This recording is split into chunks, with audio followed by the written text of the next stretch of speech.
ברוך אתה אדוני כורת הברית. Did the same ceremony throughout all the generations. Very difficult times. It's hard to see the end. Shalom and welcome to my channel. My name is Tamar. I'm a wife and mother living in Israel. We had our son's bris a few weeks ago. A bris is a Jewish religious ceremony that includes the circumcision, blessings for the baby, and naming of the baby. And then after this ceremony, we have a meal for our guests. So I wanted to answer some questions about this ceremony, specifically about our bris. First question is, what does a bris symbolize? Now, bris in Hebrew, the word brit means a covenant. This is a covenant between Hashem, our God, and the nation of Israel, who are supposed to be a light to the nations. In this ceremony, our son is joining the Jewish nation and joining in on this covenant. Also symbolizes our willingness as a nation to sacrifice, even at a difficult price, even at the price of blood. Being a part of this tribe is not always easy, and leading a righteous, moral life in a world that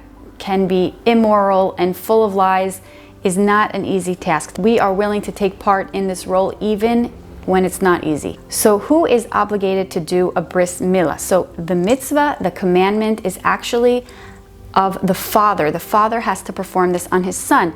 Now today, it takes a lot of experience to be a good mohel, to do this job in the best, safest way.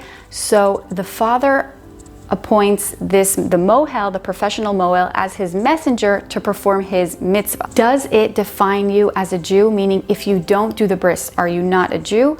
So no, if you are born to a Jewish mother, you're a Jew. Even if you don't have this circumcision performed, you don't do the bris, you're still considered a Jew. It is true that if someone is converting to Judaism, part of the conversion process is for males to perform a circumcision. So that is a prerequisite for conversion.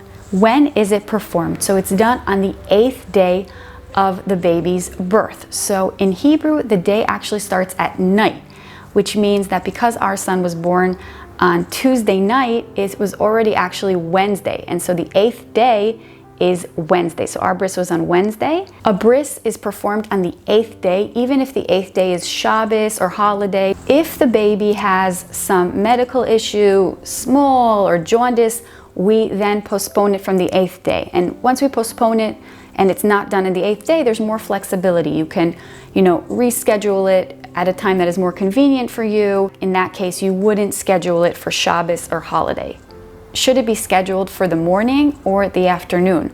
So on one hand, it should be done in the morning because we have a principle in Jewish law, which is zrizim lemitzvot. It means we want to hurry up, and if we have an opportunity to do a mitzvah, to perform a commandment, we want to get it done as soon as possible.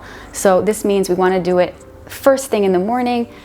And on the other hand, the afternoon perhaps is better, because in the afternoon people are, after work, and maybe more people could come, and then it would be a more joyous event. Like I know the Lubavitcher Rebbe said that you should do it in the afternoon if that would mean more of a celebration and more people can come. A lot of Ashkenazim do it in the morning.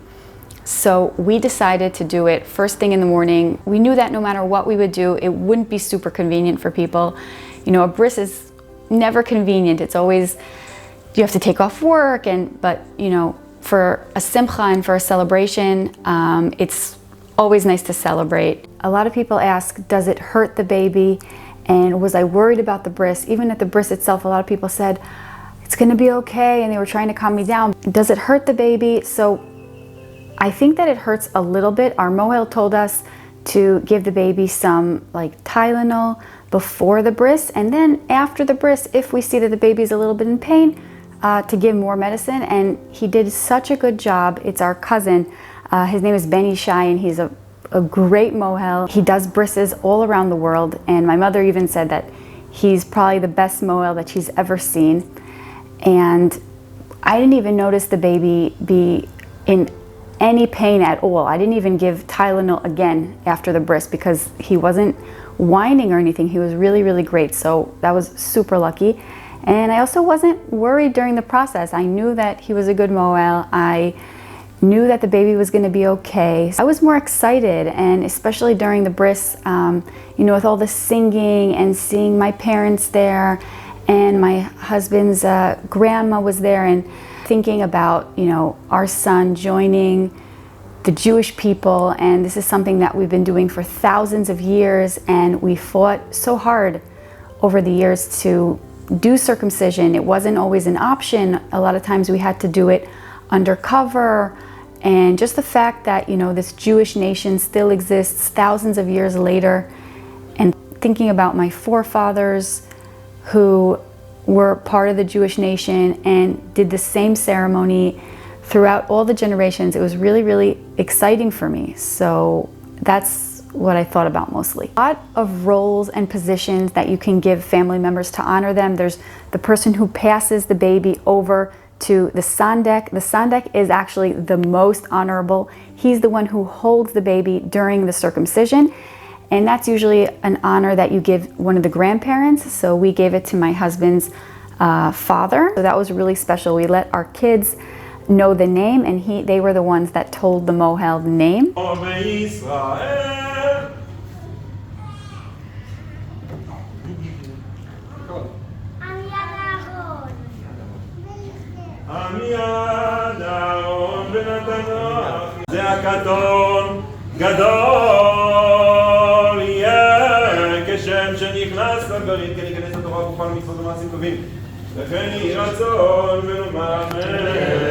Saying that just as he entered into the covenant, into the bris, so too we wish him that he enters into the world of Torah at the age of 13 in his bar mitzvah, and enters the world of the chuppah, which is his marriage. I don't remember exactly when, but at some point I said Hagomel blessing, which is a blessing that you say in front of 10 people in case you were in harm's way and to thank Hashem from saving you. So a woman after giving birth says Hagomel. So this was an opportunity to say this blessing as well. I don't know why, but every time a woman says Hagomel at the bris, she just cries at the bris from excitement and hormones about, thinking about her birth and how it went. And I've never seen a woman say the Hagomel blessing after her birth and not being in at least a few tears. So I was a little bit teary.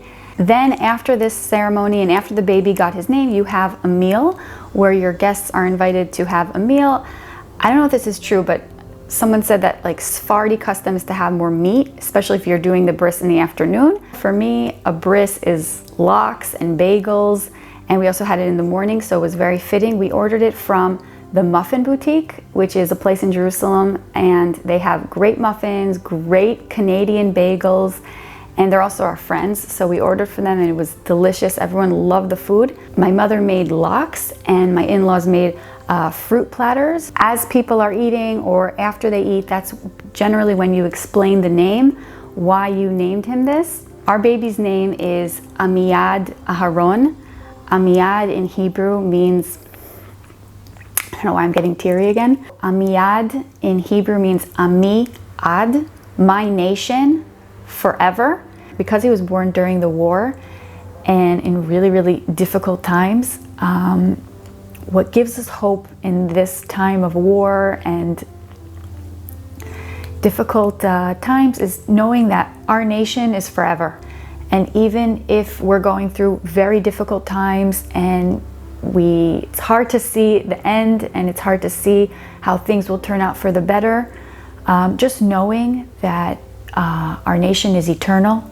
Over the generations, we've faced difficult challenges that we were able to overcome, and our nation is eternal, and that gives us a lot of strength to know that we can have a better future and that things will turn out for the better. The second part of his name, Aharon, is the name of my grandfather from my mother's side. May his memory be a blessing, and that also tied it in. In Judaism, you don't have to name after a grandparent. Some people have a minhag or tradition to name after even a live grandparent. It really is dependent on your minhag, on your tradition. It's not, something you have to do in Judaism, name after a grandparent. But in this case, it really made sense. It's not, Amiyad means, we're part of this nation, we're part of the generations, and we're so grateful to my grandfather who was an only child, and today Baruch Hashem, he has so many descendants. I personally really liked naming him after my grandparent. You know, that really gives him the connection to the generations, previous generations, and God willing to future generations. Hope you enjoyed this video and learned a little bit about bris and heard about our experience with our son's bris. Shalom, and I hope to see you in the next video.